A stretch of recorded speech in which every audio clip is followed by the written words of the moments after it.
the passage of time, we have shared your joy at the birth of your children, and proudly we have watched them grow. We've taken care of your healthcare needs during the good times and the not so good. Your parents and grandparents have depended upon us. Together we have shared the struggles and the wonders of life.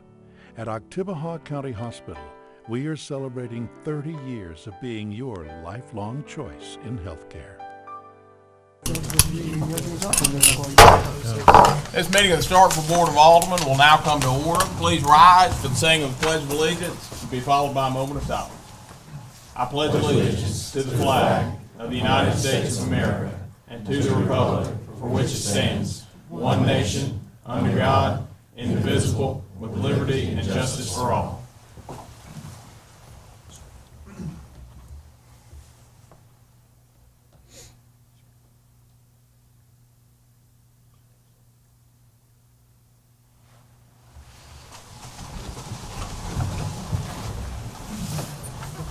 You have before you a copy of the revised written agenda. Are there any proposed revisions to the agenda? Alderman Davis. Well, go to Alderman Perkins first. Alderman Perkins. Okay, Mr. Mayor, I'm going to present some items for consent. All right. Okay, on page 2 on the board business, item 1A for consent. Okay, the proposed revision is to move item 10A on page 2 under board business, consideration of adopting a resolution extending a moratorium on issuance of certificates of occupancy for payday loan businesses to the consent agenda. Is that your proposed revision? I got several. You want me to do them all at once? Yeah, let's go one at a time. Okay, yes, sir, that's I'd first. rather have that one off. Okay, so that one will not go on consent. Okay, Proceed to your next the next one B, appointment of Joy Day Green. She's on the applicant. Joy, J-O-Y Day, D-A-Y-G-R-E-E-N-E. All right, Alderman Perkins has proposed moving item 10B, appointment to the Historic Preservation Commission, with that appointment being Joy Day Green. Is that the proposed revision? Yes, sir. Mayor, we verified that she was. We did. Okay. Yes. Is there any objection to that proposed revision? Any objection? Any objection? Any objection? Seeing none, item 10B has been moved to consent agenda. Mayor, item D, Ms. Brewer has confirmed that that will not cost the city any money, just a grant requirement. Item D. All right, the proposed revision from Alderman Perkins is to move item 10D, consideration of the appointment of Mr. McNutt Sams to represent the city for legal services for the City of BG Cotton Mill grant to the consent agenda. Is there any objection? Any objection? Any objection? Seeing none, that item's been moved to the consent agenda. Mayor, next item, item F, South Montgomery needs to work done down there, so I don't see any reason why we need to discuss that. So we've been talking about that for years, so item F. Alderman Perkins has proposed revising the agenda to place item 10F, the consideration of the consultant engineering proposal recommended for the South Montgomery traffic study, and the name. We need to put that in. What was the? Okay, whatever the name It was, Smith, Seckman, and Reed. yeah. And they were lowest and best? No, this wasn't the lowest No, and it best. wasn't. It was This the was a qualification? Yeah. Okay. Smith, Seckman and Reed. Seckman, I have a question. uh-huh. This does not commit us to commit It does funds to not. this project. This is entering into negotiations, so we don't have a price yet. And they'll be able to work down, this also gives them the right to, our city engineer, the right to work down the list to say. Now, if you want to expand the item on the agenda, you would need to do that, because right now, it just gives the authorization to enter into that negotiation. Do you, No, I'm fine. okay. All right, so the proposed revision is to, or excuse me, the proposed revision is to place item 10F on the consent agenda, and that is the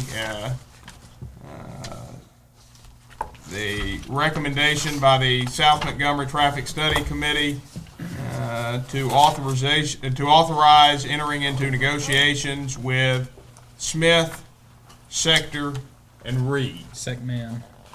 Seckman and Reed. Is that the proposed revision, Alderman Perkins? Yes, sir. All right, is there any objection? Any objection? Any objection? Seeing none, that matter has been placed on the consent agenda. Alderman Dennis. Got a couple, under department business, our, building codes planning. Item 1 on the consent with the 13 conditions as stated in the packet.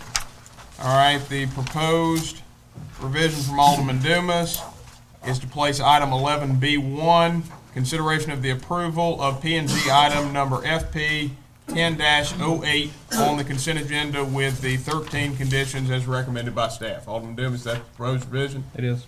All right, is there any objection? Any objection? Any objection? Seeing none, that matter has been placed on the consent agenda. And then item B, placed on consent with the 14 conditions as presented in the package. B2. I'm sorry, item 2. All right, Alderman Dumas has proposed revising the agenda to place item 11B2, the consideration of the approval of P&Z item FP 10-10 with 14 conditions recommended by staff on the consent agenda. Alderman Dumas, that's your proposed revision. It is. Any objection? Any objection? Any objection? Seeing none, that matter has been placed on the consent agenda.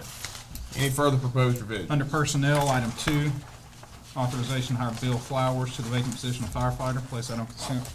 All right, Alderman Dumas has proposed revising the agenda to place the authorization to hire Bill Flowers on the consent agenda. Alderman Dumas, is that the proposed revision? It is. Any objection? Any objection? Any objection? Seeing none, that matter has been placed on the consent agenda. Alderman Dumas, do you have further I proposed do. revision? Under sanitation, environmental services, item 2, likes to place that on the consent as well.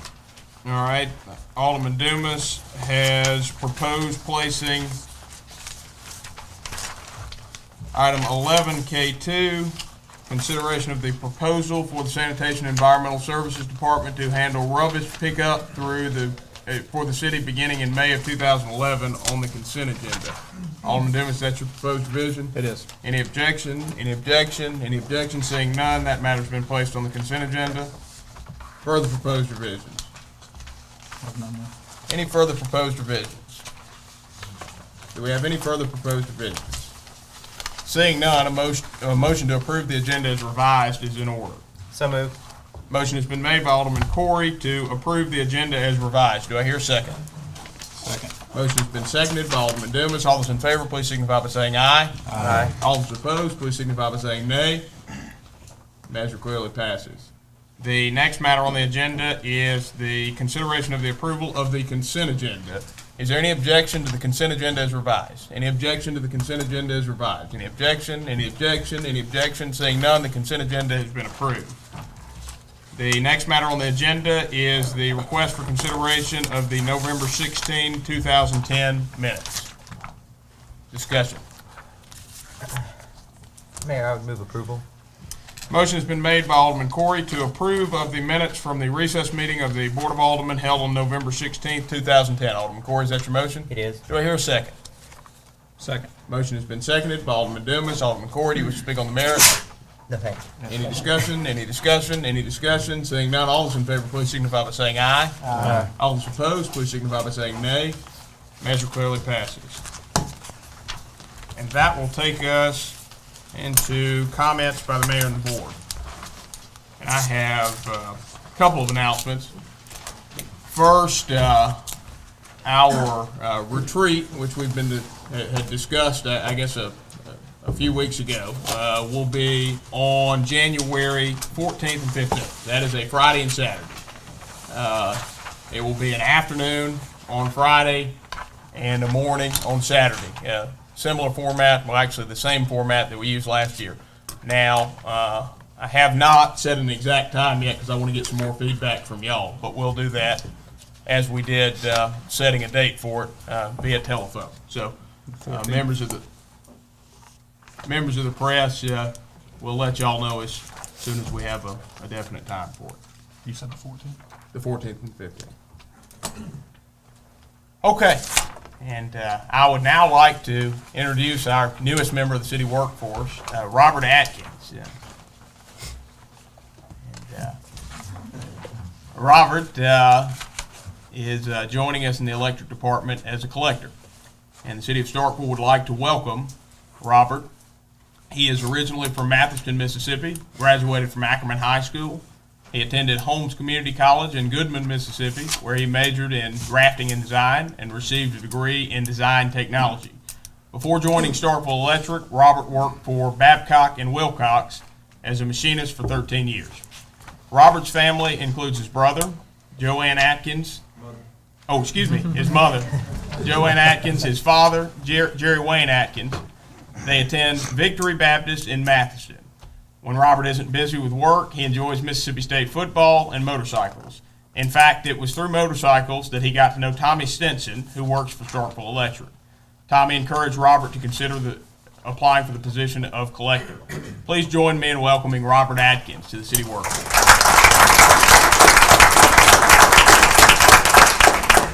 And please forgive me for the slip.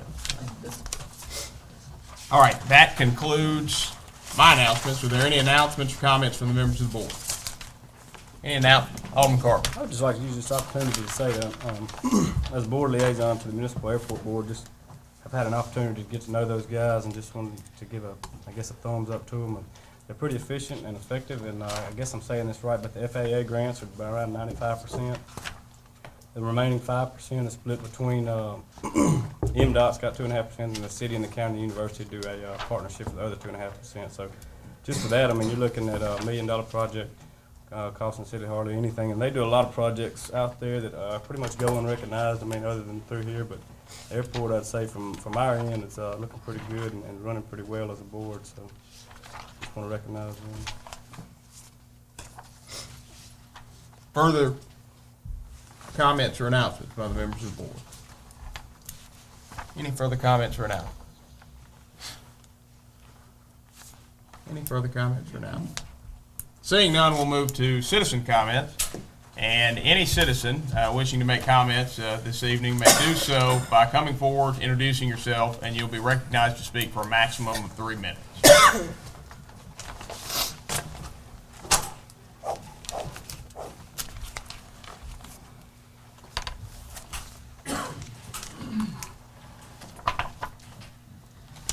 Good evening to the mayor and board. My name is Alden Turner, Ward 7.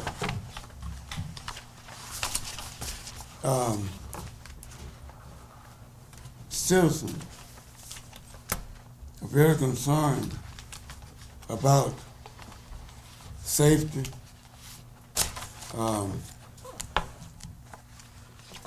we experienced a shooting in a board meeting, and that is shocking. Hope that don't happen here. So we would like to be kept.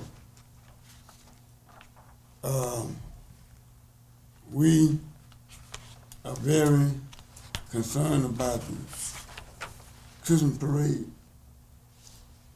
Then we were very disappointed that we did not have the lights up in time. That was very disappointing. We would like for the department heads, like Miss Bard and Mr. Holloway, Mr. Devin. We have people that is desperate now, and you can't say what people will or won't do. And so we would just like for them to be aware of things that might happen. People might pretend to be one thing or another, so that we would just like for those concerns to be kind of looked at very close. Thank you, Mr. Turner. Do we have any further citizen comments?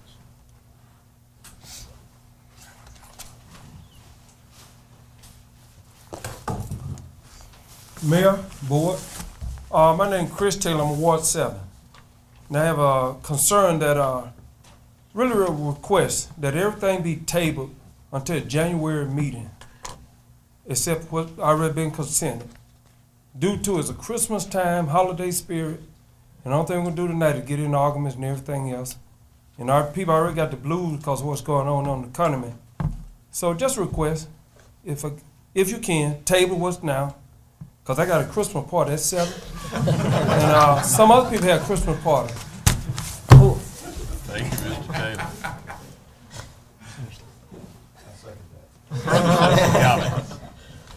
Do we have any further citizen comments? Any further citizens' comments?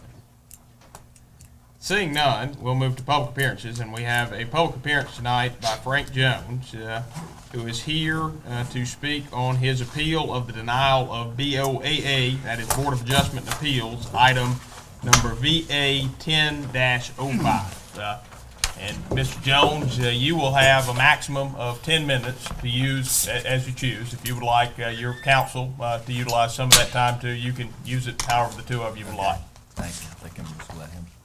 Thank you. My name is Charlie Winfield. I'm an attorney here in Starkville, and I represent Mr. Frank Jones in connection with a piece of land at 517 South Montgomery Street. This piece of land is a little bit less, or actually it's less than an acre. It's kind of across the street from the car wash there down near Abner's and adjacent to the drainage ditch. This property is zoned C2. Mr. Jones came before a prior board several years ago and got approval for an exception to develop condominiums, or apartments rather, on that land. What he has proposed to do in his development is a 16-unit development that would have 8 bedrooms that are 8 one-bedroom units and 8 two-bedroom units. It'd be a total of 24 beds. The reason that we're here tonight is to request a variance from the off-street parking requirements that appear in Appendix A of zoning Article 8. And what that article does is it sets forth the number of parking spaces that are required for a residential project. And interestingly, and perhaps inefficiently, depending on one's point of view, this requirement is based not on the number of bedrooms, it's based on square footage. So what you find yourself with is a situation where literally the difference in 2 or 3 feet in a given project in the number of square footage per unit could trip you into needing significantly more parking spaces. In the plans that Mr. Jones has proposed, the 1-bedroom units would be 512 feet, the 2 bedrooms would be 1,024. And under the ordinance as it's written, which again is based on square footage, this would require 40 parking spaces. If he backed it off just a little bit and brought the square footage of the units down just slightly, he would only be required to have 32. The development as planned allows for 33, so it falls short of the 40, but it exceeds the 32 that would be required if it were just a little bit smaller. This puts us in a position that if we're going to go forward with the development of kind of having 2 choices. Obviously there's the choice of not developing, but in the interest of obviously the economic impact of Starkville, we hope to move forward with development. And if we're going to do that, we really have 2 avenues. One is to obtain a variance from this board that would allow the 33 parking space project to proceed. The other is, if a variance were denied, would be to proceed with development, but make the units smaller in terms of square footage. Unfortunately, or the downside of doing that is that it would not change the number of beds, it would not increase the amount of parking, and overall would result in a project in a high-profile area of town that would be less attractive, less desirable, and less appealing to those who occupy it. I should add that one thing that Mr. Jones is planned to do is to include in any leases very specific language that informs people of the number of parking spaces they have at their disposal and lets them know that if they park somewhere they're not supposed to, they're subject to being towed at their expense. And my experience has been that it usually takes someone not more than once to be towed before they decide that obeying by parking requirements is the better option. In your plans or in your packets, I believe you would have 2 slightly different versions. There was an original version that was discussed with the the board earlier in taking up the variances.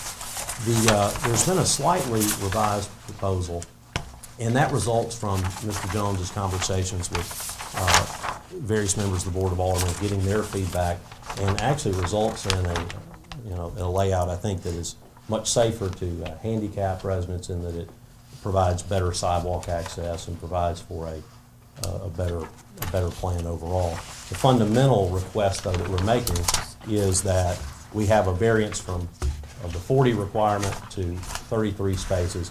That is not changed at all. So that is, that's our comments. That's why we're here today, and we'd be happy to answer any questions. Are there any questions or comments from members of the board? Alderman Carver. I've just got a recap on some of this. The total units of this proposed development, It would be 16 total units, of those, 8 of which would be one-bedroom units, 8 of which would be 2 bedrooms.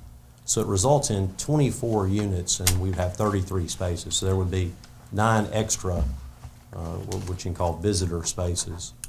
of the square footage requirements in our ordinance, is it 1,000 square feet that requires you go to the next parking spot? Yeah, it's 1,000 1,000 moves you from 2.5 to 3, and at 450, you move from 1.5 to 2. I mean, once you cross 450, the requirement is from 1.5 spaces to 2 spaces. Once you cross 1,000, it goes from 2.5 to 3. So what we're talking about, as an example, in these 2-bedroom units, we're talking, literally 13 feet. The parking places, as they're shown on here, are 9 by 18 feet. Is that a standard parking space size? One more time with that? The parking spaces on this drawing are shown as 9 feet by 18 feet. Is that a standard parking size? Will Yes, that ma'am. accommodate a large truck? It would. It would. Further questions or comments? Alderman Dumas. I guess, Chris, just to clarify, I know we talked about this earlier, this is a different plan that was approached, or that was sent to Board of Adjustments Appeals, and we are okay with looking at this and offering the variance on a different plan that was sent. It's the same variance. They requested the Okay. variance from 40 to 33 parking spaces, Right. and so they're again requesting the same variance from 40 to 33 parking spaces. Good. Square footage is the same. Site plan was just tweaked a little bit based on feedback from the Board of Aldermen. Mhm. It's proper to go forward tonight. Further questions or comments? I'm Alderman sorry, Carver. is this a rental property, or is it gonna be condo ownership, or Hadn't decided yet. undecided? Could be either one. I'll build them. They're very similar to the Sherwood Apartments, which I own right behind the Veranda Restaurant. They're very similar to that. They could be converted at any time to condos, and I'm building these the same Kind of way. either or with that development? I didn't know if you had a market of more of a graduate study type individual, or? Well, I have a lot of those and a lot of professionals in mind, so I'd hope we do the same thing right here. So, but it could go either way. You could do it either way. So you hadn't decided on it? Haven't decided yet. Okay. Further questions or comments? I got one Alderman more Dumas. question to comment. Frank, on the dumpster, do you plan on providing that in an enclosure, or is that, We can. okay? We had talked about that. If that's what they want, that's fine with me. Well, and I was one of those that talked to you, obviously, just to put that out there, and I think this plan is much improved than what it was before, and I really appreciate you considering those Well, those thank you. I was changes. glad it worked out one, but more importantly was the other one had the handicap kind of lead in, but they still had to cross our parking lot. That's right. This one, they don't have to do that, so I feel a lot better and, about that situation of really anybody not having to walk across that parking Right. lot. They come right down the sidewalk and come in. Well, I think it's much improved, so, Well, thank you. thank you. Further questions or comments? Are there any further questions or comments for Mr. Jones? Thank you. Seeing none, thank you, Mr. Jones and Mr. Winfield. Thank you. Could somebody check and see what Ben's up to? He needs to introduce the next item. We'll take just a very brief recess while seated. Now we'll wait on Alderman Carver.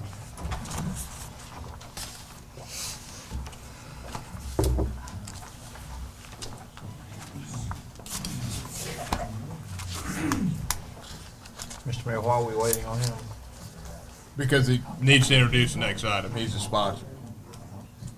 Can the chair just not call it just a public hearing? I mean, the board the board's response on it. We voted 4-3 to call it up. Well, if he doesn't come back, then I'll offer to let anybody introduce that would like to.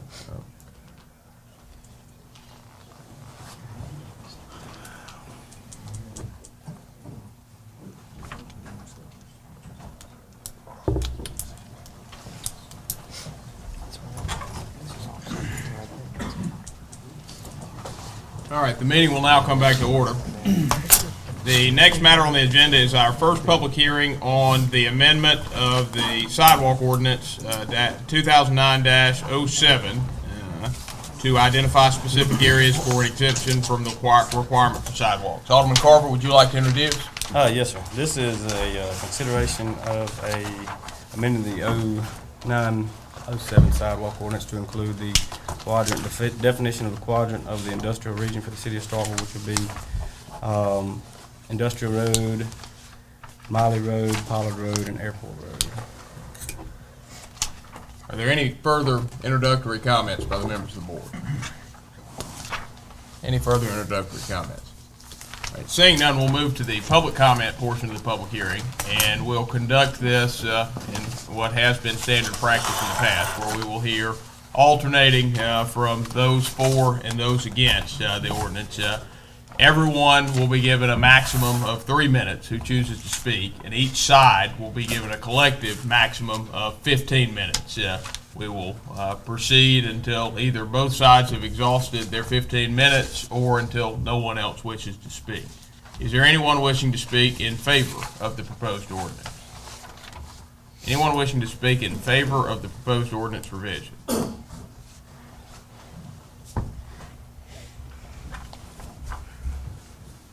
Mayor, Alderman, my name is Rudy Johnson. I'm the director of the Golden Triangle Planning and Development District. This has been going on for 4 or 5 months now. We could be halfway through our building and a place for our seniors to go in about 6 months. I still would like this board to consider giving an exemption to the Planning and Development District because of where we are. What I want to do is, this board should be wanting to work with me, wanting to spend $1.6 million in Starkville for a place for our seniors to go. Not only for that, but for a central location for all our seniors that can come and find out about Medicaid waiver, can come find out about Medicare and Medicaid, home delivered meals, our homemaker program, anything that has to do with our seniors. They want it, I want it, and I hope this board wants it because it's needed. And, I'm a very strong advocate for our seniors. Because if I wasn't, this building would not happen. A place for our seniors would not happen. So, I hope this board shows good judgment and allows us to build the Planning and Development District with this exemption. Thank you very much. Thank you, Mr. Johnson. Is there anyone wishing to speak in opposition to the proposed ordinance amendment? Anyone wishing to speak in opposition?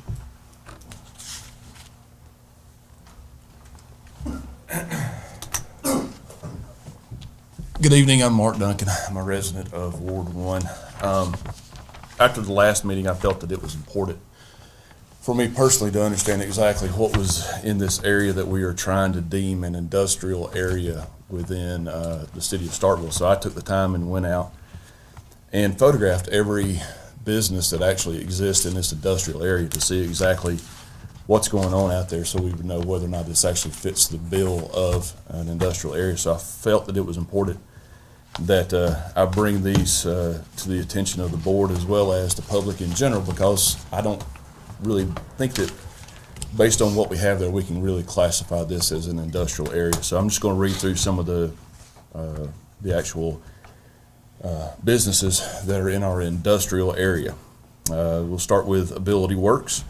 We have an AT&T office. We have a gas station, the Starkville Community Church, the Oktibbeha County shop is there, Napa Auto Parts Store. The Regional Medicaid office is actually in our industrial area.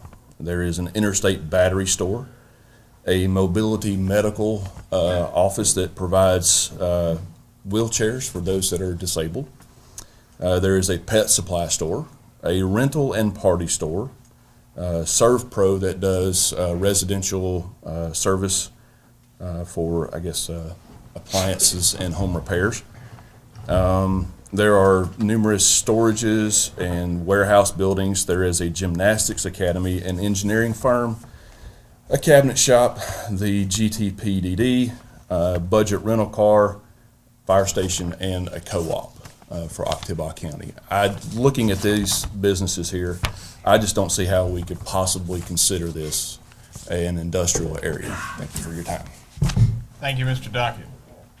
Is there anyone wishing to speak in opposition to the, or excuse me, is there anyone now wishing to speak in favor of the proposed ordinance amendment?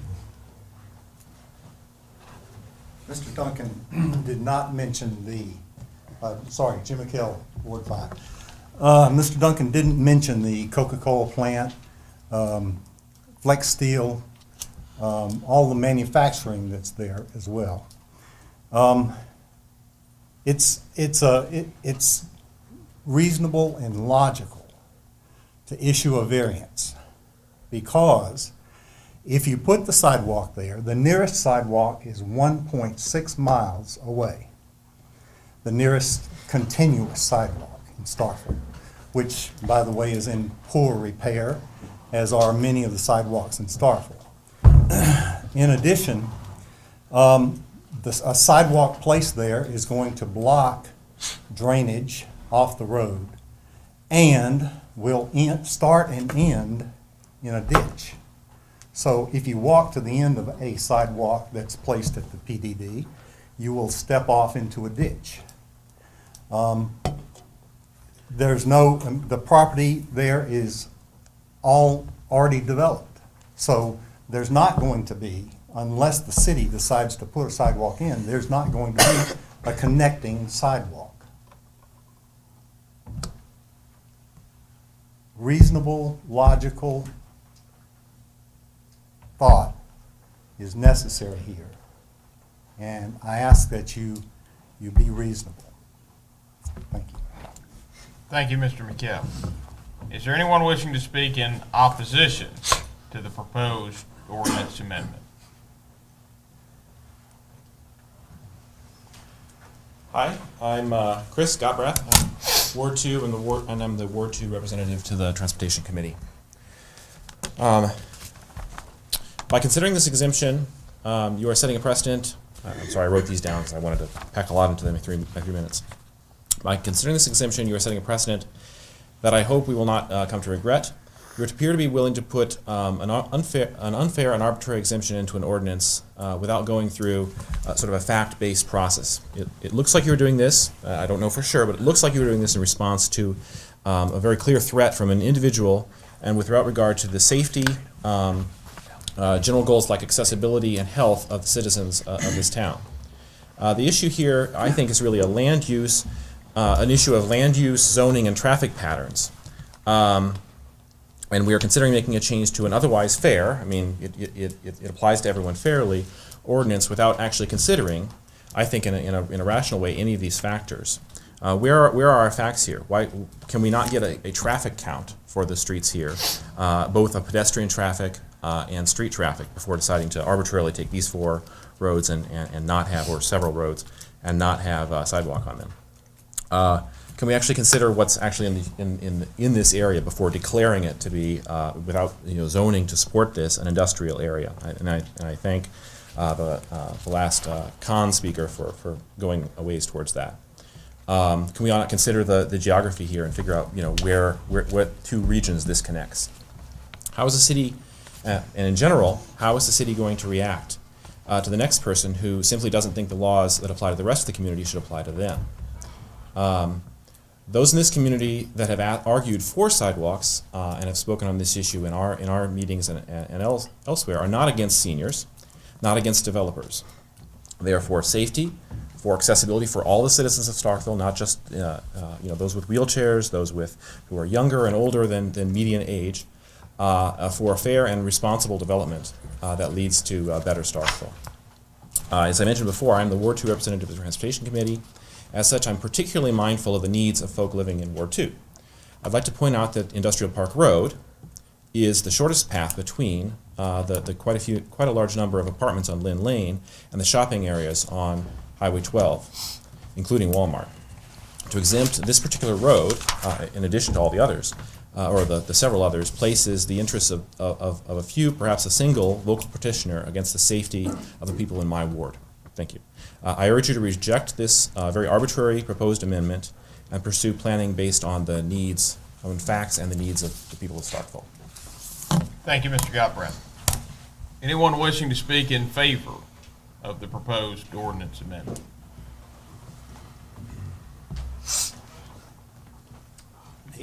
Good evening, Mayor and Board. My name is Rodney Lincoln. I live in Ward 2. I'm a former alderman in Ward 2. I'm not opposed against sidewalks, but I've worked in the industrial park for the last 22 years of my life. I don't know how many of y'all have been to the industrial park daily to see if anybody's walking or riding their bike through the industrial park. It is very rare. I can count more deer in the road than I can people walking in the industrial park. If you remember, I know Roy, you remember, and Corey, you remember, the proposed bicycle lane path down Lynn Lane. The industrial park was exempt from that program. There's a reason. You have large trucks, a lot of noise. We have an ordinance against jake brakes, but no one takes care of that. No one takes care of the trucks that break that law. People going down the road and hit the jake brakes, air brakes. You got someone with a little stroller, that air goes off. It's not good. So the industrial park that we do have that has industry in the industrial park, it'd be best to not have the sidewalks in that area. Been there 22 years, and it's very rare to see someone walking unless their car breaks down. Every once in a while, someone come through on a bicycle, but walking is rare. Thank y'all. Thank you, Mr. Lincoln. Is there anyone wishing to speak in opposition to the proposed ordinance amendment? Good evening, Jim Gafford, Ward 5.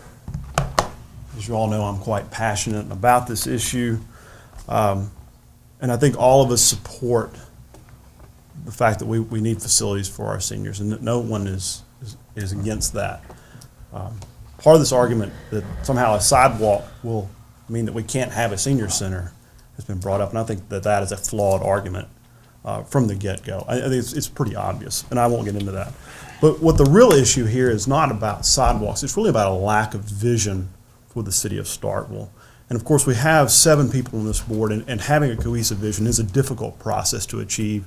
But I encourage you, as people that have been elected, that is really your job, is to help craft a vision for what the city of Starkville should be. I can't sit here and talk to you about really a comprehensive vision for what all Starkville should be, but I can talk to you about it from the transportation perspective. And just to put it into very simple words, what we're looking at is a balanced and comprehensive transportation network. That doesn't necessarily mean that every street needs sidewalks. I'll be the first to agree with that. But creating an exclusionary zone without developing further policies and ordinances that enact a vision for what we want an area to develop into is short-sighted.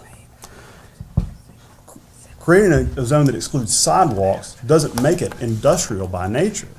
It simply does not. We have to look at other things, particularly land use. We have to look at the way the streets are designed and for what purpose they are designed. We have to look at further expansion of this area and how we expect it to grow. I assume we all expect our city to continue to grow. We have to consider things like parking requirements, for example. There are many things that should be looked into this. But at present, this current area that we call the industrial park is developed very organically. And that's pretty evident by the things that both Mr. McKell and Mr. Duncan have espoused is we have quite a large range of things that have been built here, most largely because it hasn't been managed properly, and land there is cheap. And that's not necessarily bad, because we do want industrial development in that area. But to say that we should have an exemption to the sidewalk ordinance is merely going to overnight create an industrial zone, I think is extremely short-sighted, as I said. And I encourage you not to continue to cease moving forward with this consideration simply because I think we should have sidewalks there. I think you should not move forward with this ordinance because it's short-sighted. Thank you.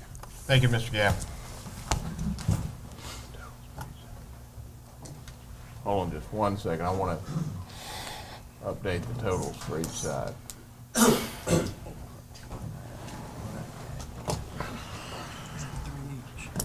minutes each. Well, 3 each on each side, so 9 minutes. We got 6 minutes. But they're not all using the full 3 minutes.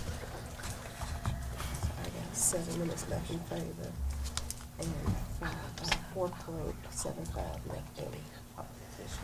Okay, so we have 7 minutes left total for those wishing to speak in favor, and right about 5 minutes, just a little under 5 minutes for those wishing to speak in opposition. Is there anyone wishing to speak in favor of the proposed ordinance amendment?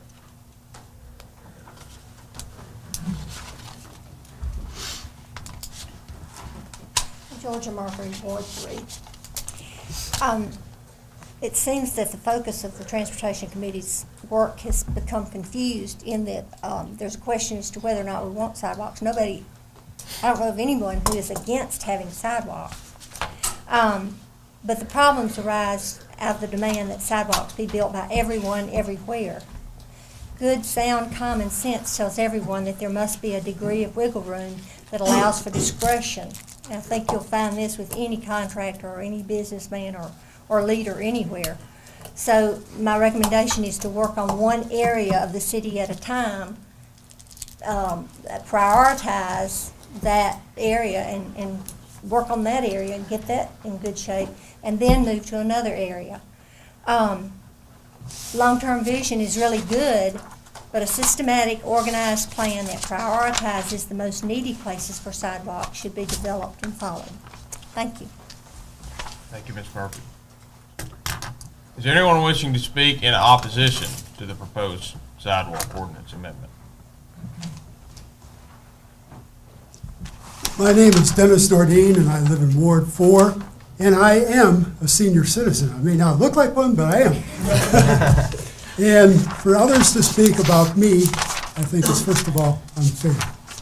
As a member of the committee, Transportation Committee, I can say that one of the things that's missed altogether is the matter of tangibles versus intangibles. A community is judged by outsiders, not by intangibles, but by tangibles. So developers, industrialists, etc., they come and examine a community that they can see, that they can read reports about.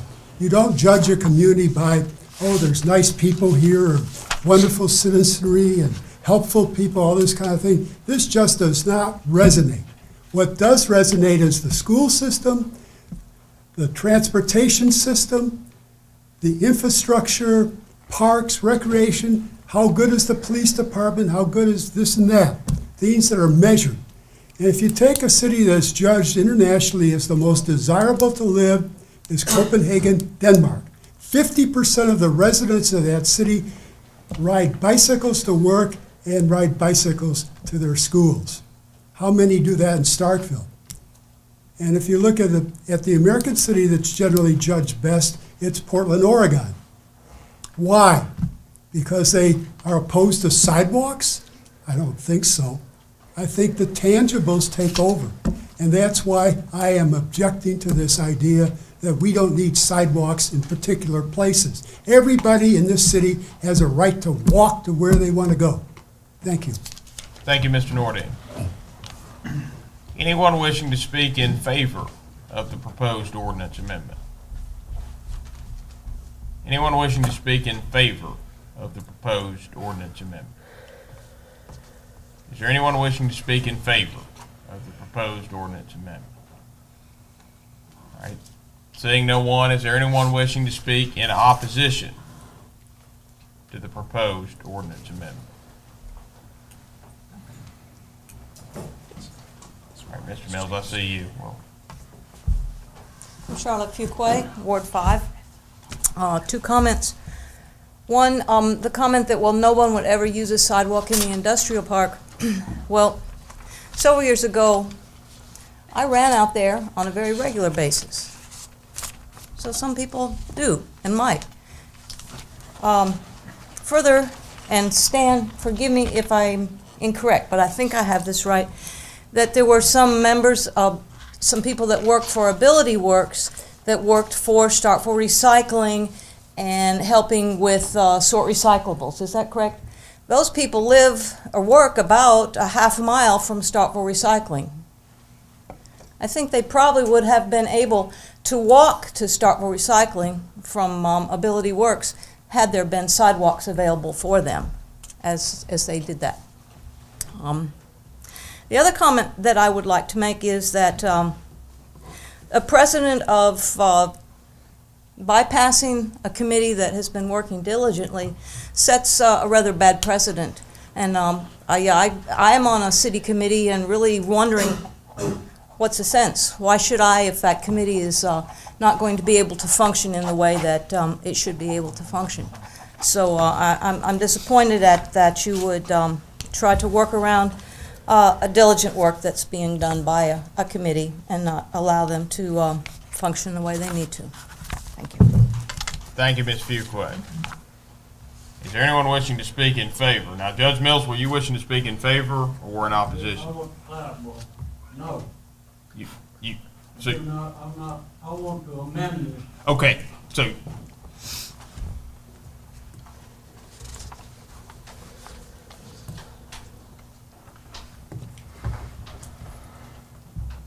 Good evening, Board and Mayor. I'm Jim Mill.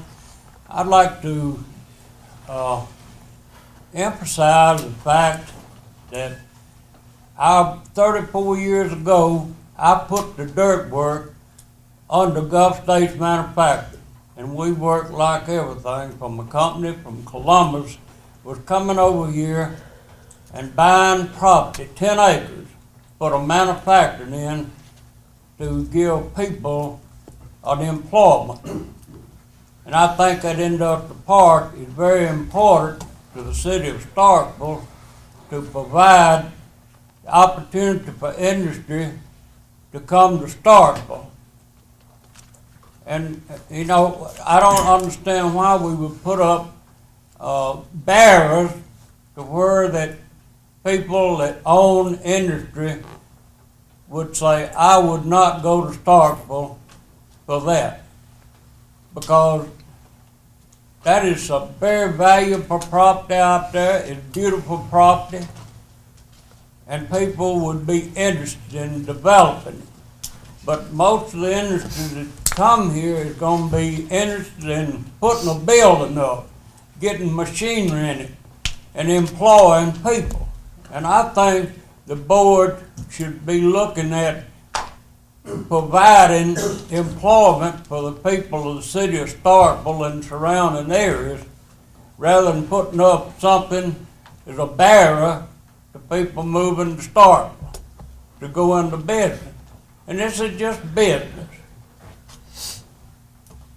And the thing that bothers me, if we continue to have committees looking at things and not getting out here and looking into the possibility of the damages it's going to do to the city of Starkville, we don't need a committee. We need the board to decide what that they feel is necessary and good for the city of Starkville.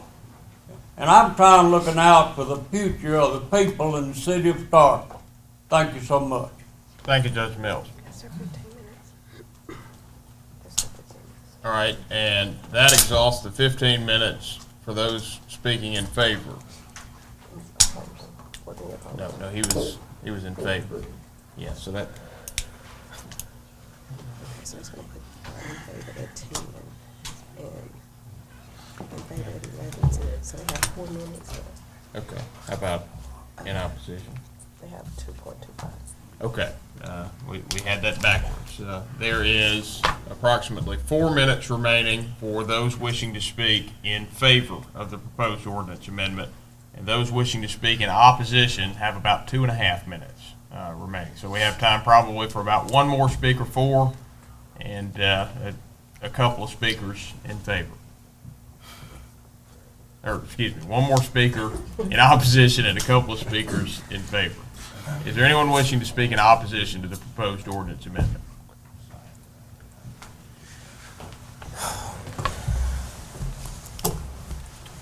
Hello, my name's Nick Wilson. I'm a resident of Ward 4 for about a decade. I'd like to come here this evening and talk to the board and my fellow citizens as an advocate for our senior citizens. I have a 90-year-old grandmother who has recently moved to Mississippi from a city that actually built sidewalks next to an industrial area. She used to use that to get to the businesses downtown every day, and God bless her, she has a pacemaker now, and her doctor has told her to walk more often. We need to give our senior citizens a choice. By building sidewalks in this industrial park, since that's not all that's out there, just manufacturing and industry, we let our senior citizens have safe pathways, besides just driving, healthy pathways that will connect them to other businesses in the area, things located on Highway 12, the Octibaha County Co-op Cooperative, and the Lynn Lane projects such as McKee Park and the Recplex. We need to think about that when we go about this. Sidewalks are a form of connection, and connection is part of what makes our community.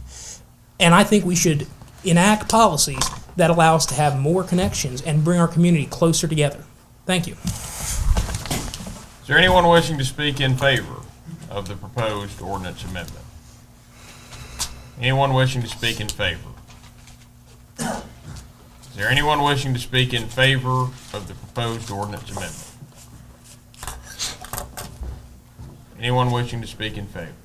Seeing no one, as the time has been exhausted for those wishing to speak in opposition, that will conclude the public comment portion of the public hearing. We'll move back into board discussion on the proposed ordinance amendment.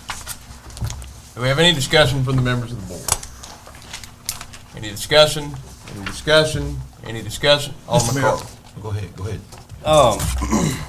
First of all, thank you for everybody coming out and being concerned on both sides of this. Some talking notes I wanted to put out, we're sitting there listening to both sides, is, first of all, I'm not against sidewalks. That's not, I think with anything you personally bring before this board, sometimes people may take a different take than what's really going on. I'm for sidewalks in residential areas. I think there's a need in certain areas of town more than others. I think that a prioritized list that we discussed before would be a good idea. Systematic planning is a good thing, long-term planning. However, the sporadic approach behind the ordinance as it sits now, since everybody wants to talk about Mr. Johnson's property, I'll bring that up. In his instance, that sidewalk on both sides is going to touch it's connection to nowhere for the next, I guess, until we're all dead and gone and more buildings have been torn down and built up. So you're looking at a conservative number would be 40 years of a sidewalk to nowhere out there. I don't think that's feasible. However, if you're going to talk about a residential area, I think it is feasible. So it's got to be a common sense approach to where where you need them. If the city had enough money, and I wish we did, we could sidewalk everything. I think it should be the city's priority, but we can't do that. So we're trying to find what works for both sides. Also more than that is, and I do think the Transportation Committee, but they're an advisory committee. We have many for the city, and with planning and zoning being a good instance, oftentimes they recommend something, and then the Board of Aldermen ultimately at the end of the day has the discretion to do whatever they feel is best with a majority vote for the city of Starkville. So, I do think the Transportation Committee, they do good work. They're tasked with a sensitive subject at times, a subject that I didn't realize carried so much weight within the community, but it does because it is important. But there are times for sidewalks, and there's places that don't make the most sense to have them. And I think the industrial park, from many different angles, is not the best location right now for sidewalks. I would be more in favor of the Lynn Lane multi-use path, walkway, if we ever got that. But, you know, for now, there is no connectivity. So, I mean, I can't make a decision now based on a path we may not have to the eastern side of the city. So that's why I brought this in front of the board. I think most people know that. I just don't think it's the best decision now for the city of Starkville. Also, from you look at industrial type based businesses, it almost acts as an incentive. If somebody wants to come to Starkville to know there is a region that industrial based people can gather and be exempt from sidewalks, and if they're just industrial in nature. And so also for the city of Starkville, as far as long-term planning, this could act as a tool to locate like businesses, and definitely, and that could be used as a tool for that. And then also from a noise abatement standpoint, getting the manufacturing all to one side of town that's not in the most central location could also be good for noise, buffering, and things like that. So that's just why I brought this in front of the board. And also, I just want to step back and say, you know, again, thanks to the Transportation Committee, they do good work. But at the end of the day, it is the board's ultimate decision, just as we do with all of our committees. So, thank you, Mayor. Further discussion?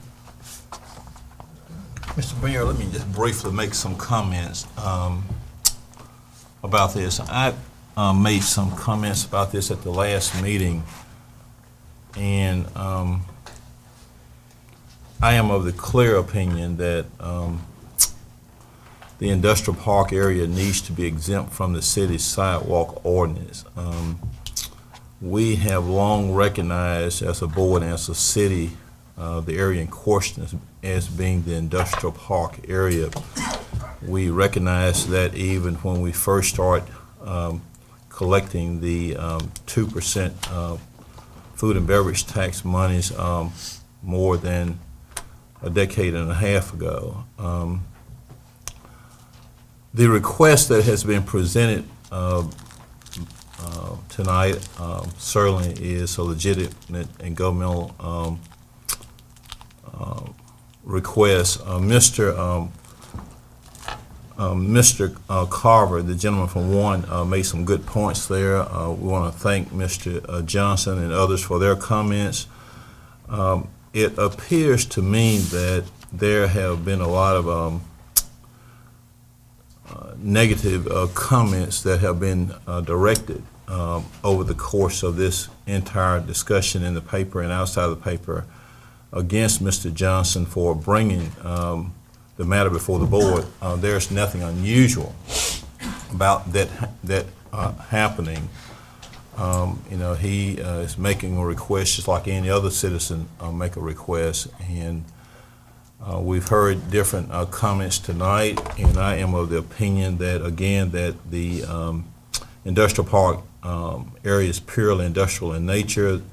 Secondly, that the traffic in the area primarily consists of motorists, and thirdly, I'm of the opinion that it is a non-pedestrian friendly environment. With regard to the newspaper editorials and the comments about the committee process, this board is not bound by any decision from any committee. Back during the 2001 and 2005 term, even with the Planning and Zoning Commission, a majority of the board took a very strong stance against planning and zoning, in that the stance was that the board did not want planning and zoning making decisions regarding matters in the city of Starkville. The board made that clear. The board went back and amended the guidelines during the 2001-2005 term to make it crystal clear that planning and zoning could only make advisory recommendations. In other words, the board was of the mindset that only it as a governing body would make decisions, because we are the elected officials and we are the ones who are accountable. We do appreciate the volunteer services of the appointed members of the governing bodies, boards, and commissions, but there's nothing in any of the guidelines that require this board as the final decision maker in the city to rubber stamp any advisory board's recommendation. A prime example tonight is that we have a matter before the board right now. And it appears from the discussion, and it only appears, and I could be wrong, but it appears from, that this board may or may not follow the decision of the advisory board. We have a matter that we just heard during the public appearance section with a request made by an applicant to appealing the decision of the Board of Adjustment Appeals. The requirements are that there be 40 spaces, and the applicant is asking us to only require him to have 33. The Board of Adjustment Appeals, after much debate during the public comment section after public hearing, recommended 3-2 to deny the applicant's request, yet it's before us tonight. So the board may reverse the adjustments and appeal. I don't know. But at the same time, I think that exempting the sidewalk requirement for the industrial park area is a good thing. Personally, as an attorney, I do not see any legal ramifications for doing that, as long as we have some very reasonable findings of fact, in my opinion, to support our decision. That'll be fine. On the other hand, I saw an article in the Starkville News, and I don't remember the gentleman's name. He said what we need in the industrial park area are jobs. I've heard from many constituents throughout Walmart and all these other places, the highest taxes are. We need jobs. We have these high taxes from the county board of supervisors. We have these high taxes from the bond issue from the Octavia Hall County Hospital. We have these high taxes from the school bond issue, and the majority of this board just passed a millage increase past time. Taxes are high. We need jobs in this city. That's what we need more than anything else right now. The Board of Supervisors gave themselves a 10.63% increase in 2009, riding around on the taxpayers' vehicles, taxpayers' gas. There got to be some conscious decisions about things here. We just had the reappraisal here in this county. I want to applaud every person in the industrial park, including Mr. Johnson, for being in Starkville. I remember years ago, we made some concessions to other business owners, including the Coca-Cola Company. There was some discussion about the Coca-Cola Company leaving Starkville when they used to be up there on Highway 12. They went to Miley Road there. We're proud of them. I'm proud of everybody in our city who's trying to make a difference. I'm proud of all the taxpayers, but here we have an area, and we just have a business leader from the area just asking us for some relief. And I'm looking at the big picture, not just for that area, for the business owner, but for the big picture. What is the real basis for wanting sidewalks? We've heard it, but I'm not convinced that we need them out there. And we as a city needs to look at these big pictures. We need to do everything that we can to attract industries, to have jobs here, and this committee process, language that we've been reading in editorials and hearing about. That's just nothing but a smoke screen, because we dishonor recommendations from committees on many occasions, and I want to challenge the press tonight. I want them to be fair in their reporting. I want the press to be unbiased in their reporting. I want the press to just set the facts out there for the people. I get to read editorials where the press is taking opinion. I mean, well, the mayor has threatened to veto. Why are we going to proceed? That is our prerogative. There's somebody at the press who wants to serve at this table here. They need to run for the Board of Aldermen. You know, I'm the elected official for Ward 6. You know, I don't need the press to tell me how to vote, what I need to do. You know, the press is quick to say, well, I mean, what's the rush? What's the hurry? Why are they doing this? I mean, the things are said from this table. I know I addressed that from the last board meeting. I made it clear why I'm for it. I'm making it clear tonight. We are the governing body. The newspaper does not run this city. And I hope that all newspaper outlets, every outlet, TV, radio, newspaper will be unbiased in their reporting of not only this issue, and this is not no controversial issue. It's controversial in some's mind, in my opinion, because of the requester. You know, Mr. Johnson has done an immaculable job with the Golden Triangle Planning and Development District, and he has a right to make a request, just like any other citizen who comes up here to make a request. And it seems like it's just a personal vendetta against him. I'm just going to call a spade just like I said, whether you agree with me or not. I'm going to continue to say that as long as I'm at this table. I know a lot of people disagree with my opinions, but obviously people in Ward 6 agree because they keep sending me back here without any opposition. I'm going to be a strong leader as long as I'm here. I'm going to call it. You may not like what I say, but I always say on many occasions, I'm not up here for my health. I'm up here to make a real difference. If I was concerned about my health, I wouldn't be here. But I'm up here because I enjoy representing the city of Starkville. I enjoy trying to make a difference for the city. I'm a native Starkvillian. I was born here, and I'm going to continue to do those things. But let's look at these things objectively. Let's not let personal opinions get into these things. Mr. Johnson has the right to come up here. He has the right to go to the committee process. And let's just look at these things fairly. And it's been reported that Mr. Johnson has made a stink out of it. He has not made a stink out of anything, in my opinion. He's just making his viewpoints known. Just like the people came down here on the alcohol Sunday sale. We want alcohol sold on Sundays. What was said? Nothing. What was said? Nothing. And when the vote passed 43, did we get a veto from the city's mayor? No. It was said that the will of the board will prevail.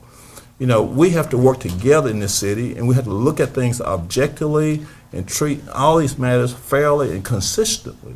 And we do that, then we can move forward for the betterment of this city.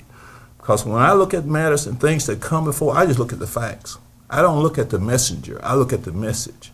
And we start looking at the message more, then we can get things done for the city. You know, we have to just, you know, look and do what's right. I'm about to close, Mr. Mayor. I'm going to announce to you when I'm finished. But over the course of time, since I've been here since 1993, a lot of times I know that the vote's going to be different to what I think, but that's not important to me. What is important to me is that I'm doing what Alderman Perkins thinks is right. I mean, as long as I go back to my home and have a good conscience and rest at night, you know, it doesn't matter with me what the vote may be, but as long as I am doing for what's right. And as to this matter before us tonight, I think it is right to do that. I think, you know, we've heard from the gentleman from the airport board who's been down there for years, and others. You know, we just don't have the data to support having sidewalks down this area, and I hope that the board will give careful consideration to this after the next public hearing, which is scheduled for the 4th day of January of 2011, and then we vote on this. And I hope that we'll have open minds and open hearts to do what's right, not only on that issue, but on all the issues. You know, we have an obligation to the citizens of this city to do what's right. And anytime any citizen, Mr. Johnson or anyone else has a request, we need to look at it. You know, and just because they make the request, it's not a stink. It's not a controversy. We say it's a controversy because who presents it? You know, we heard from Mr. McHale, the election commissioner of long-time election, and others. We need to pay attention to these things. So I want to urge my colleagues and our mayor, the city's mayor, collectively to, in great respect, and this is not, my comment is not meant to demean anybody, because I always want to respect everybody at all times. So I hope that we'll give very careful consideration to this issue and look at this issue, and hopefully we can move forward by granting this exception and giving it the proper relief that is necessary and proper. Mr. Mayor, I yield the floor.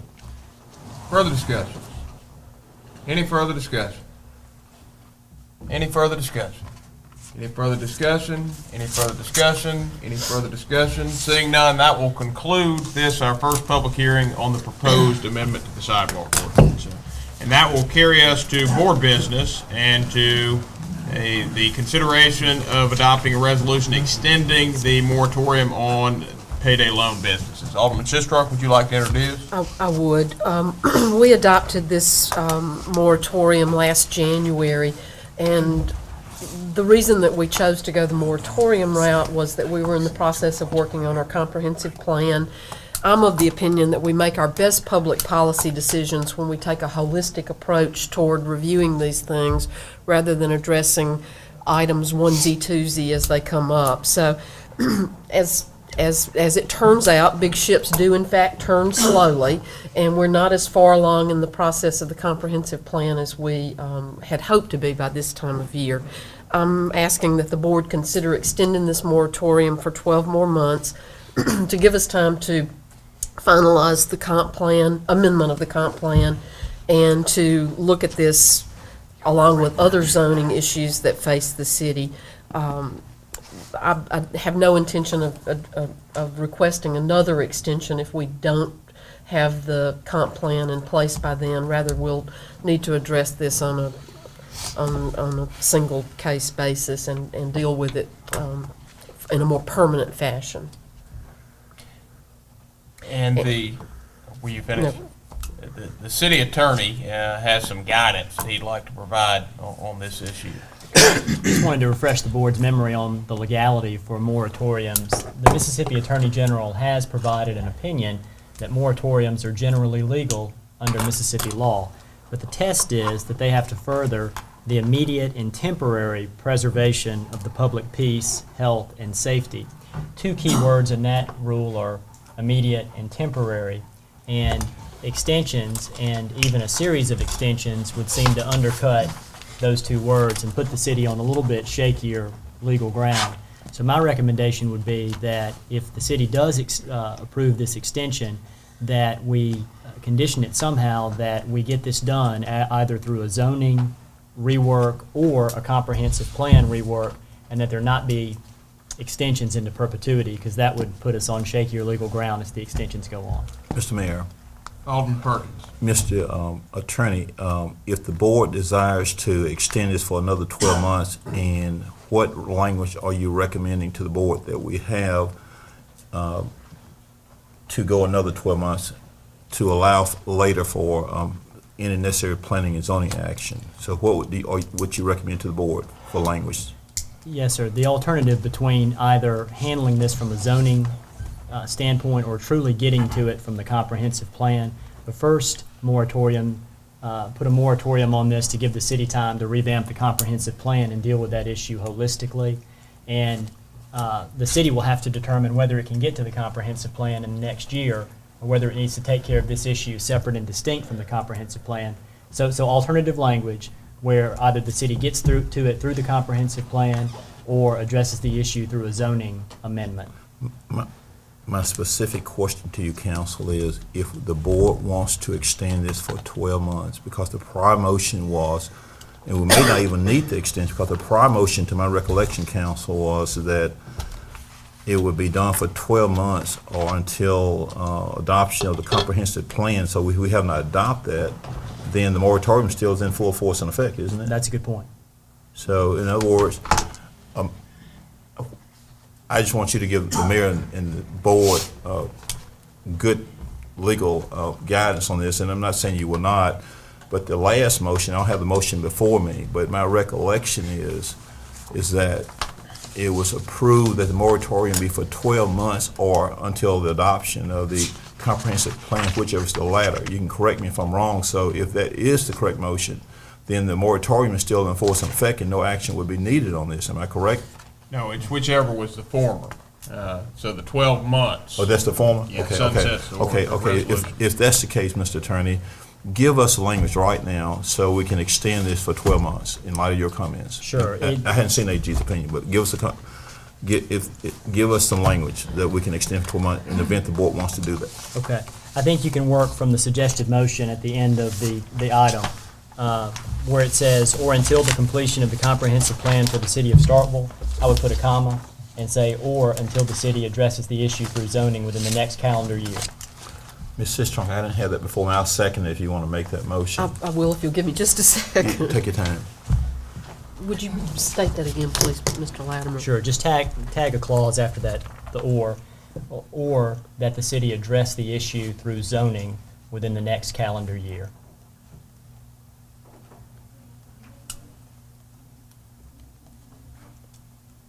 Okay. I'd like to make a motion, please. Alderman Sistrunk? I move that we adopt a resolution extending the moratorium on the issuance of certificates of occupancy and privilege licenses for check cashing, title loan, and payday loan businesses for an additional 12 months, effective January 1, 2011 to December 31st, 2011, or until the amendment of the city's comprehensive plan, or until the city address, or that the city address the issue through zoning within the coming calendar year. Whichever comes first. Whichever comes first. And you weren't reading on the suggested motion, were you? Okay, you read it off the agenda. I just want to make sure I get your language. All right, so Alderman Sistrunk has made a motion to adopt a resolution extending the moratorium on the issuance of certificates of occupancy and privilege licenses for check cashing, title loan, and payday loan businesses for an additional 12 months, effective January 1st, 2011 to December 31st, 2011, or until the adoption of the city's comprehensive plan, or until the city addresses the issue through zoning within the next calendar year, whichever comes first. And I think Was it that should the be an motion? amendment of the comprehensive plan. Okay, so that would read the same as it was just read, except where it said until the adoption of the comprehensive plan, it would be until the adoption of amendments to the city's comprehensive plan. Yes. Rest remains unchanged. Is that your motion? It is. Do I hear a second? Second. Motion has been seconded by Alderman Perkins. Alderman Sistrunk, do you wish to speak on the merits? Any discussion? Alderman Parker? Well, my concern is the same as it was when we passed it the first time, was I'm still not totally satisfied that there's language in the moratorium that allows, we do have 2, 3, or 4 family-owned companies or businesses in Starkville that fall into this category, and I don't feel like the language, if something were to happen to that primary owner, it doesn't let that family continue on with that business. And that's my concern about as it was written before and as it is written now. I would want to protect those family-owned businesses so that they could continue on if something happened in this 12-month period. That's my concern. Alderman Carver? To what Alderman Parker's saying, I guess my question would be that, what would be, is it written now where, I mean, as long as the name of the business stays the same and the ownership stays the same, or is there any chance of losing that business? The effect of this ordinance carries essentially with the certificate of occupancy. So if the certificate of occupancy lapsed and they applied for a new certificate of occupancy, that's where the ordinance would kick in. As long as somebody operated on the same certificate of occupancy, then in that scenario, it wouldn't trigger the ordinance. Since or I the don't know, resolution. this is the first time I've dealt with this. What happens in a death? Do they just extend it to the next, the person who gets the will? I mean, how does that work? I don't know how that's commonly handled. I just wonder. Yeah. Further discussion? Any further discussion? Any further discussion? Any further discussion? Seeing none, all those in favor, please signify by saying aye. Aye. All those opposed, please signify by saying nay. Nay. All right, I have everybody but Parker in favor and Parker against. Is that correct? All right, so by a measure of 6 to 1, this resolution passes.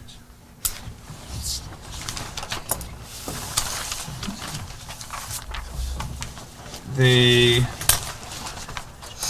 next matter on the agenda is the consideration of the appeal by Mr. Frank Jones of the denial of BOA item VA 10-05. Discussion.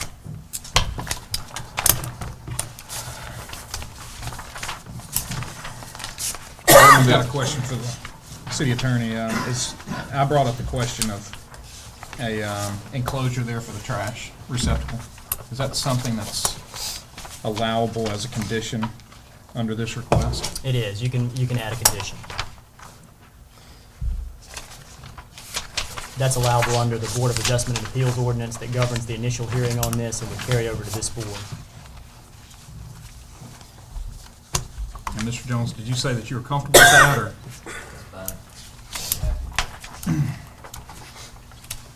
Mr. Mayor, I move approval of allowing this variance. Let me get exact language here. I move to approve the variance request of Frank Jones to allow 33 parking places in lieu of the 40 required, et cetera, all the way down to the bottom there with the 9 conditions proposed by staff, with one addition to include an enclosure with the trash receptacle.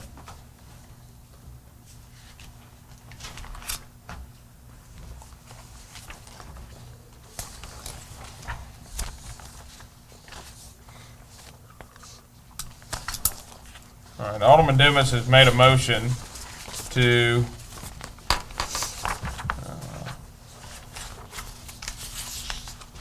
should need to be to reverse the decision. To reverse the decision of the Board of Adjustment and Appeals on BOAA item number VA 10-05 and grant a request to allow 33 parking spaces in lieu of the 40 minimally required for a proposed multifamily residential development in a C2 general business zoning district located at 517 South Montgomery Street in Ward 4, with the 9 conditions as recommended by staff and a 10th condition that would require the applicant to include an enclosure for a trash receptacle. Is that your motion, Alderman Dumas? It is. Do I hear a second? Second. Motion has been seconded by Alderman Corey. Alderman Dumas, do you wish to speak on the merits? I do not. And Board, the legal test is listed on pages 3 through 5 of Mr. Griffith's staff report, the criteria for granting a variance. Just wanted to flag that for you before the vote. Alderman Parker. Question under conditions. Mr. Latimer, on item 7, the applicant should submit a complete site plan package to the city's development review committee. Or is that process still? Does it have to go back to adjustments and appeals for any reason? No, it does not. Okay. So could I make an amendment to the motion to change to? I'd like to move that we delete item 7 from the list of conditions, and that we change the wording in item 8 from applicant must obtain a building permit and begin construction at the site within 180 days rather than 90 days.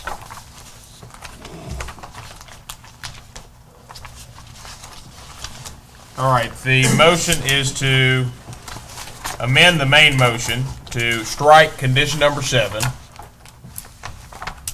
and to amend which condition? I'm not looking at it. Number 8. And amend condition number 8 to extend the period stated in that condition from 90 days to 180 days. Correct. All right. Is there a second? Second. Motion has been seconded by Alderman Carver. Alderman Parker, do you wish to speak on the merits of your motion? No. All right, discussion. Now, just to clarify, does this take it out of the DRC process at all, or just the BOA? No, the BOAA? it's just getting a building permit, because today, with weather and things, it's kind of hard to start a project in 90 days, realistically. Well, and I'm fine with the 180 days. I'm talking about Yeah. number 7. If you take number 7 out, does that mean that he's able to go around the DRC committee process? Mr. Griffith's not here, but has he gone through it's gone through DRC once. That's where the recommendations came. Go ahead. And just to clarify, Alderman Dumas, you're making a motion based on the amended site plan? That's correct. Okay. Site plan as presented, that's correct. Let me ask Mr. Kemp. Mr. Kemp, the amended site plan has not gone through DRC, has it? I have not seen the amended site plan, I don't know how much has changed. They just be approving the variance. Correct. Not approving a site plan. That's correct. But then we've got these conditions that relate to the site plan. Yeah, and that's why in Ben's absence, we're flying a little bit blind here.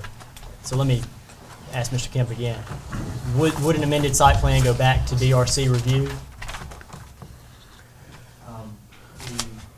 The site plan, as I understand it, that we looked at was kind of a conceptual to go to BOAA. It was not the full site plan package that would include all the utility details, all the infrastructure details that would be the site layout. We can keep 7. Let's leave that condition in just to cover our bases. Yeah, that's fine. And we can have Ben when we get back if it's appropriate. I just didn't think it was needed, but it can stay in there if you need it. As a belt and suspenders, let's leave it in. Right, sure. All right, and we can go one of two ways. I can We amend can mine. amend the amendment. I would suggest just voting the amendment down, and we'll move back into discussion. Any discussion, any discussion, any discussion? We'll now move into a vote on Alderman Parker's motion to amend the main motion, to make the change to to condition 8 and to strike condition 7. All those in favor, please signify by saying aye. All those opposed, please signify by saying nay. Nay. This measure fails. We'll move back into discussion on the main motion. Alderman Parker? I move that we amend the main motion to change the wording in item 8 from 90 days to 180 days. And change the wording in item 7 from 90 days to 180 days. Okay. So the motion to amend by Alderman Parker is to change the time period referenced in condition 7 and 8 from 90 days to 180 days. Alderman Parker, is that your motion? Correct. Do I hear a second? Second. Motion has been seconded by Alderman Dumas. Alderman Parker, do you wish to speak on the merits? Any discussion? Any discussion? Mr. Any Mayor. Alderman Perkins? Yes, sir, Mr. Mayor, basically, I don't see any evidence before the board tonight to modify the recommendation of the Board of Adjustment of Appeals. I know this is an amendment, but the board is making some very select and changes to a recommendation that made by Board of Adjustment Appeal. While I have the floor, I'm gonna go ahead and say that, well, let me just speak to this right now. So I don't see any evidence to support this motion, so I'm asking that the motion be defeated. Any further discussion? Further discussion? Any further discussion? Any further discussion? Any further discussion? Seeing none, we'll now move into a roll call vote on Alderman Parker's motion to amend the main motion, and that is to change the period referenced in conditions 7 and 8 from 90 days to 180 days. Please answer yea, nay, or abstain as the deputy clerk calls your name. Alderman Carver, Yay. Alderman Sistrum, Yay. Alderman Vaughn, Nay. Alderman Perkins, Nay. Alderman Parker, Yay. Alderman Corey, Yay. Alderman Dumas, Yay. 42, 5-2. By a vote of 5 in favor with 2 against, the amendment passes. We'll now move back into discussion on the main motion, which was the reversal of the appeal and the approval of the request as amended. Discussion. Alderman Carver. I'd just like to say, due to the proximity of the square footage on the apartments or the condominium, whichever it may be, that I would support this amendment or this reversal, just due to the fact that it's such a close number to the actual square footage of the difference between parking spots. So that's why, and also from the fact that if it does pass, it would help a dilapidated area in town that's centralized in its location. Further discussion. Any further discussion? Any further discussion? Any further discussion? Any further discussion? Mr. Mayor, Alderman Perkins. let me recognize, according to our information in the packet, that on November 17, 2010, the Board of Adjustment Appeal denied the variance request by a 3-2 vote. And I see one of our commissioners here tonight, and this was after much comment during the public hearing. And when I look at these, I look to see whether or not there is any substantial evidence to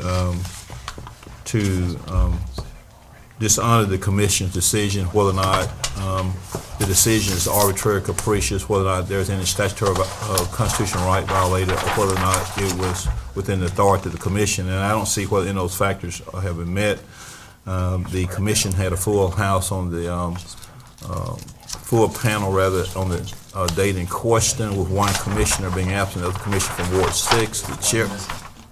Ward 6. I didn't mean to interrupt. Mr. Mayor. Okay. Yeah, please maintain decorum. Nobody but board members need to be Mr. speaking. Mayor, there were 7 commissioners. One was missing. That's the gentleman from Ward 6. Mr. Johnson was absent according to the handout. And I understand that the chair does not vote, so it was a 3-2 vote to deny the variance request. That's what I said before I was interrupted. But nevertheless, I respectfully request for the board to honor the recommendation by the Board of Adjustments and Appeals, and I feel that that is the proper course of action, and I ask the board to vote accordingly. Thank you, Mr. Mayor. Yes, and I do want to clarify, and this is something I think that will be made clear in the minutes, that all of the discussions on the motion currently being discussed relate to the site plan that was presented tonight. So that's something in the attachments to the minutes, that's what will appear, but since you have 2 different site plans, I want to make sure, and I'll just ask for any objection if that is not the case at this point. Is there any objection? Any objection to what? Any objection to recognition that that is the site plan that's being discussed? All right. Seeing no objection, discussion on the motion. Any discussion? Any discussion? Any discussion? Any discussion? Seeing none, we'll now move into a vote on the main motion, which is the reversal of the appeal, the reversal of the decision of the Board of Adjustment Appeals to allow or to approve a request to allow 33 parking spaces in lieu of the 40 minimally required, as amended. Please answer yay, nay, or abstain as the deputy clerk calls your name. Alderman Dumas, Yay. Alderman Corey, Yay. Alderman Parker, Yay. Alderman Perkins, Nay. Alderman Vaughn, Nay. Alderman Sistrunk, Yay. Alderman Carver. Yay. 5-2. By a vote of 5 in favor with 2 against, this measure passes. The next matter on the agenda is the consideration of the approval of P&Z item number PP 10-06. Mr. Kemp. I'll do my best to fill in for Ben tonight, so forgive me if I don't have all the answers to the questions. What you have before you tonight is a preliminary plat for the Reed Place subdivision. It's located in Ward 6 at 800 Reed Road. It's a preliminary subdivision plat of 72 single-family residential lots on about approximately 30 acres. Mr. Gary Hughes is the applicant. He unfortunately is not able to be here tonight, nor any of his representatives. However, a representative from their consulting firm is here, Mr. Holland Cox. This property is zoned R2. It has a strip along the northern part of the site that is in the floodplain, and they have not proposed any lots in that area. It's going to be maintained as open space and potentially put their detention facilities in that area. They would have to adhere to the floodplain ordinance, which we would address its infrastructure plans. R2 in the zoning district allows for 8 dwelling units per acre. With this proposal, they've got 2.45 dwelling units per acre. Something else that's a little unique about this plan is they have proposed a 50-foot strip along I guess that's going to be along the east border that borders Redbud Springs, and they have a preliminary agreement with the developer at Redbud Springs that he would sell that strip as a buffer should this plat be approved. I've got a question on that. Who owns the land? Who? Well, the developer, Mr. Hughes, owns it right now. Okay. But if the plat goes through, then he would sell that parcel to Mr. Carson. Mr. Carson has expressed an interest in purchasing a buffer Just to strip. leave it for the buffer between Right, a buffer not sure, let's see, Mr. Carson's is to the east is R2, and this is R2, so there's technically not a buffer required between the two residential, but he's just requested it. He has a little bit of a buffer on his subdivision right now, and he was just wanting to expand that. In addition to that, they have proposed a site for a clubhouse in the center part of the neighborhood, and they also have one lot along the roadway.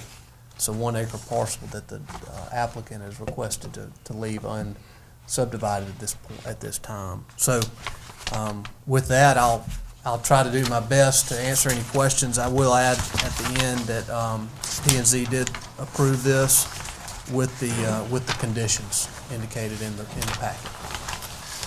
Questions, comments from members of the board? Any questions or comments for Mr. Kent? Alderman Dillon. I move approval of this, let me get the exact language here. I move approval of the Reed Place subdivision plat as proposed with the 9 conditions recommended by planning and zoning. Alderman Dumas has made a motion to approve of P&Z item number PP 10-06, a request by Mr. Gary Hughes for approval of Reed Place subdivision, a preliminary plat in an R2 single-family duplex zoning district located at 800 Reed Road in Ward 6 with the 9 conditions as recommended by staff. Alderman Dumas, is that your motion? It is. Do I hear a second? Second. Where was the second? Alderman Parker has seconded. Alderman Dumas, do you wish to speak on the merits? No. Any discussion? Any discussion? Any discussion? Seeing none, we'll now move into a vote on Alderman Dumas' motion. All those in favor, please signify by saying aye. Aye. All those opposed, please signify by saying nay. Nay. All right, I have Perkins and Vaughn. Were you against as well? Correct. Okay, so I have everybody else in favor with Perkins and Vaughn against. Is there any objection to that, Ken? All right, seeing none, by a measure of 5 in favor with 2 against, this measure passes. Mr. Mayor, is there any further business? Just looking, I don't believe there is. May I be recognized? You may. Mr. Mayor, I move that this meeting stand adjourned until the 4th day of January of 2011 at 5:30 in this room. Alderman Perkins has moved to stand adjourned until January 4th, 2011 at 5:30, 101 Lampton Street in City Hall courtroom. Alderman Perkins, that's your motion? That's it, Mr. Mayor. Do I hear a second? Second. Motion's been seconded by Alderman Torrey. Alderman Perkins, you wish to speak on merits? No, sir. Any discussion? Any discussion? Any discussion? Seeing none, all those in favor, please signify by saying aye. Aye. All those opposed, please signify by saying nay. Measure passes. We stand adjourned. Everybody have a Merry Christmas. Merry Christmas. Yes, sir, you're welcome. You did a great job with that. Great job. I read that very carefully. Y'all did a great job. Yeah, but we still got the problem. I know. I understand. Y'all did a great job. I read it very carefully. I appreciate you voting. I read it carefully. Yes, sir. Thank you, sir. Big ships turn slowly. We just didn't get it done. We thought we were going to get it done. We will address it on a permanent basis by zoning sometime next year.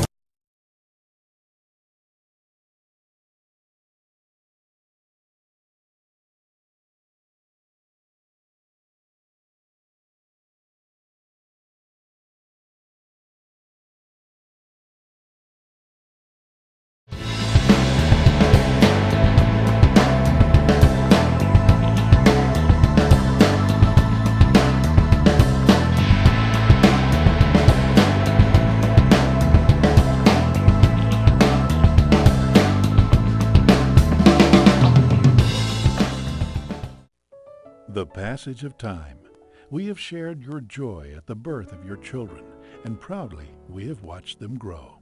We've taken care of your healthcare needs during the good times and the not so good. Your parents and grandparents have depended upon us. Together we have shared the struggles and the wonders of life. At Oktibbeha County Hospital, we are celebrating 30 years of being your lifelong choice in healthcare.